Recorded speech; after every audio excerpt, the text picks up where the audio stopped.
Hello, I'm Peter Vaughan, and today I'm at the Volkswagen UK press launch for the id.buzz. Now, I can't tell you how long we seem to have been waiting for this retro Type 2 inspired Volkswagen.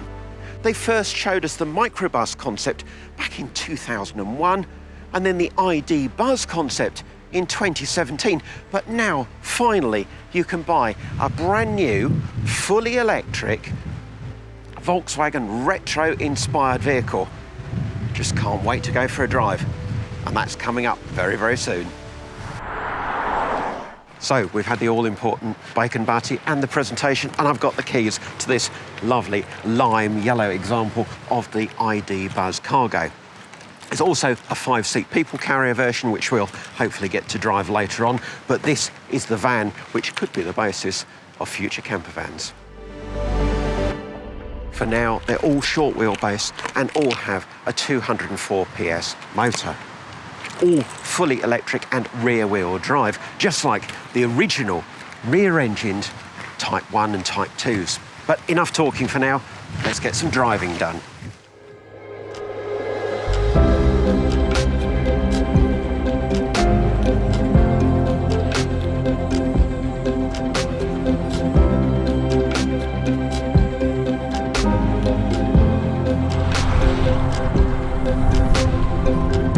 So I've done about 30 miles now in this id.buzz Cargo, and this is the Commerce Plus spec. There's also a sort of entry-level Commerce spec, so Commerce and Commerce Plus are the two spec levels on the Cargo.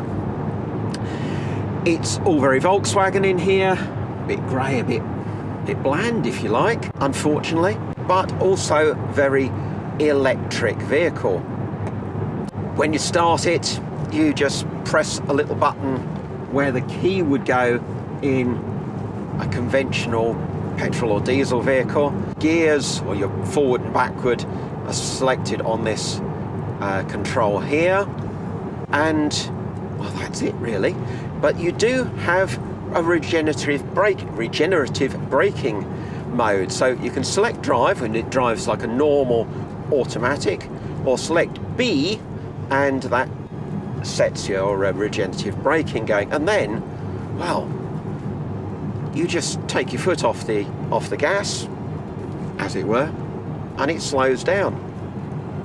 Very easy motoring. Just take your foot off the power and it slows. You hardly ever touch the brake pedal. Just like when we're coming down to this roundabout now, I just ease off the gas. In fact, squeeze a little bit back on again. Is it clear? And off we go.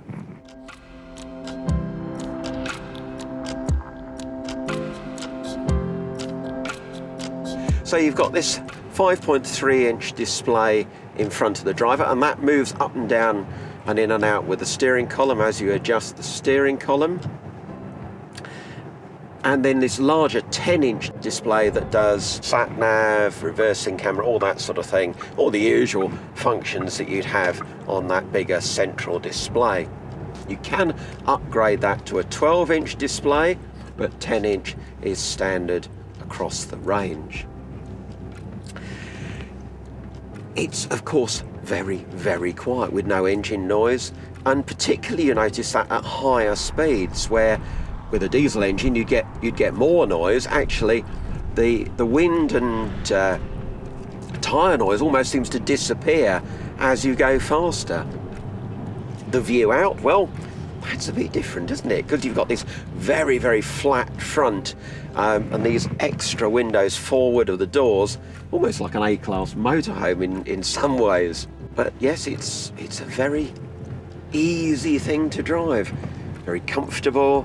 The acceleration, they say it does 0 to 62 miles an hour in just over 10 seconds, I think, and it feels lively. It does pick up very, very quickly, certainly quicker than you'd expect from any T6 campervan, but we are in an empty van, so perhaps that's part of it. Torque figure, by the way, is 310 Newton meters, and of course there's just the one power output at the moment, 204 PS.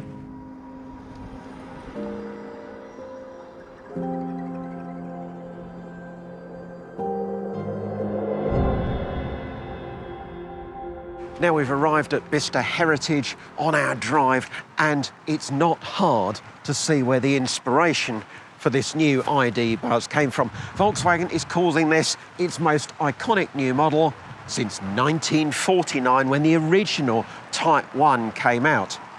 And just look at these beauties, a van and an original camper from those early split-screen days. But these vehicles were slow. That's one thing that you'll never accuse the id.buzz of.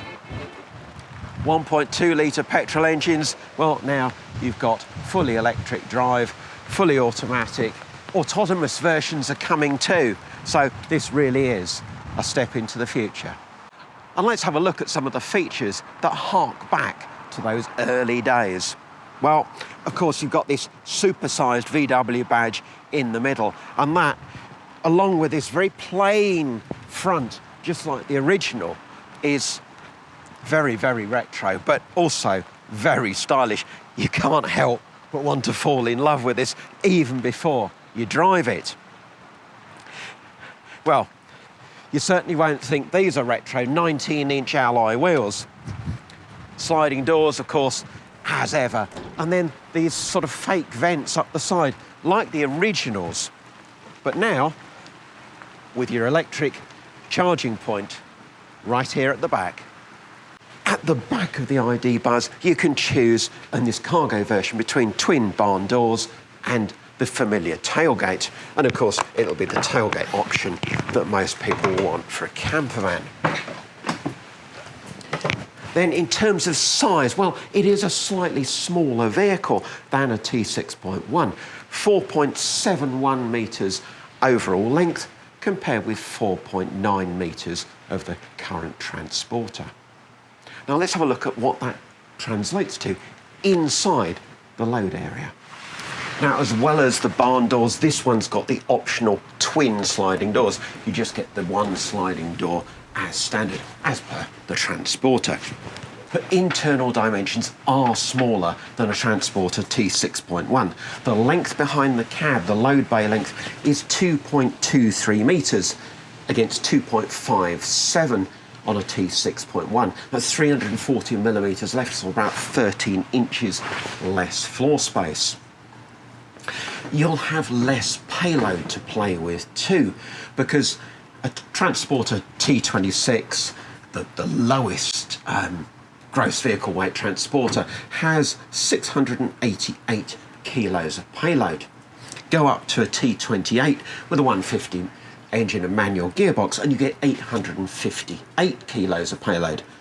This id.buzz Cargo, on the other hand, only has 607 kilos of payload, and there's only one maximum gross vehicle weight available, that's 3 tonnes.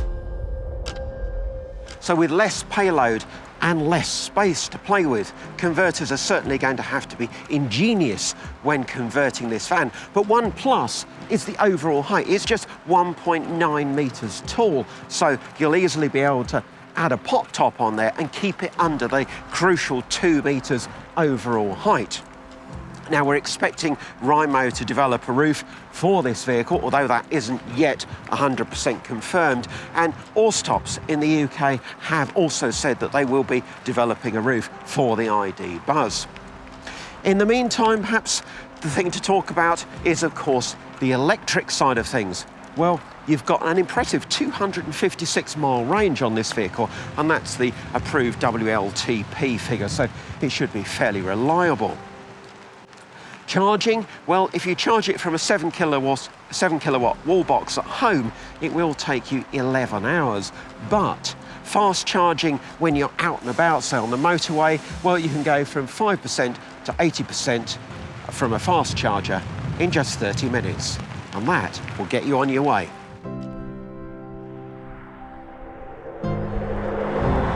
So that was the id.buzz Cargo. Now we're going to have a play with the passenger version of the id.buzz. And if the Cargo looked $1 million, well, this looks $1 billion. Bigger wheels, 21 inches here, 20 inches as standard, and of course this fabulous duotone paint scheme, which really sets off the style of the id.buzz. In single colour, like this silver one alongside. they lose a lot of the drama of the shape. But with this retro duotone paint scheme, doesn't it look fantastic?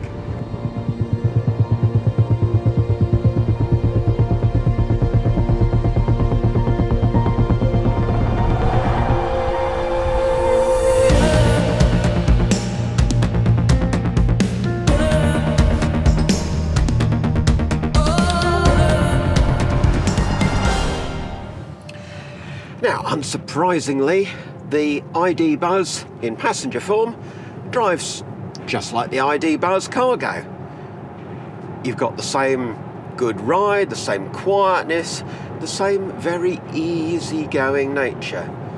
Yes, you can drive this in a hurry if you want to, because it's got plenty of performance.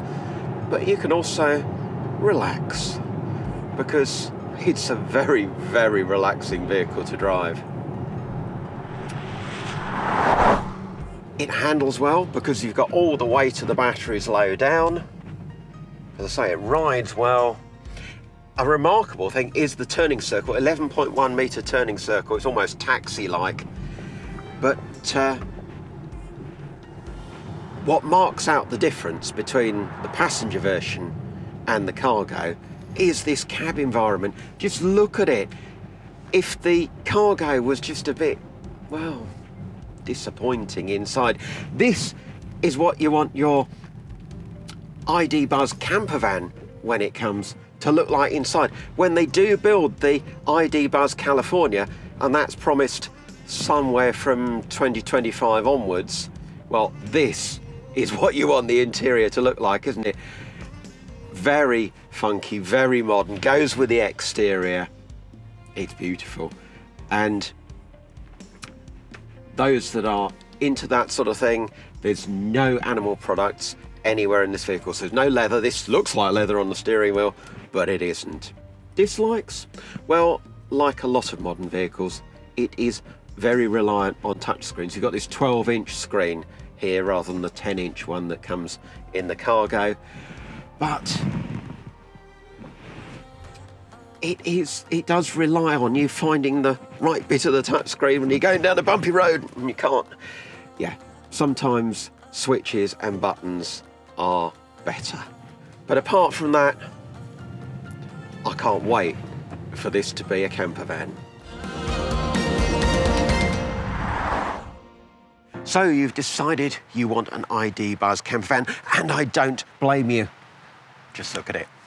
You'll be the envy of every campervan owner on the campsite.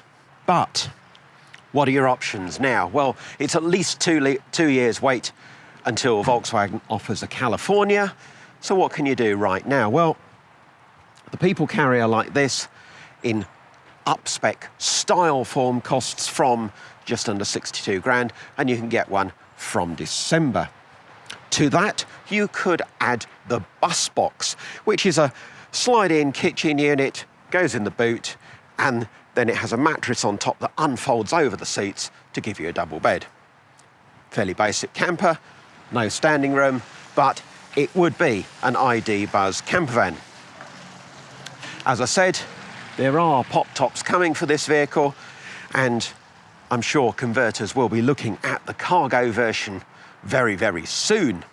CMC, Concept Multicar down in Kent, have already said that they reckon their Caddy conversion will go into the people carrier quite easily. So let's hope that's one of the first campers on the market.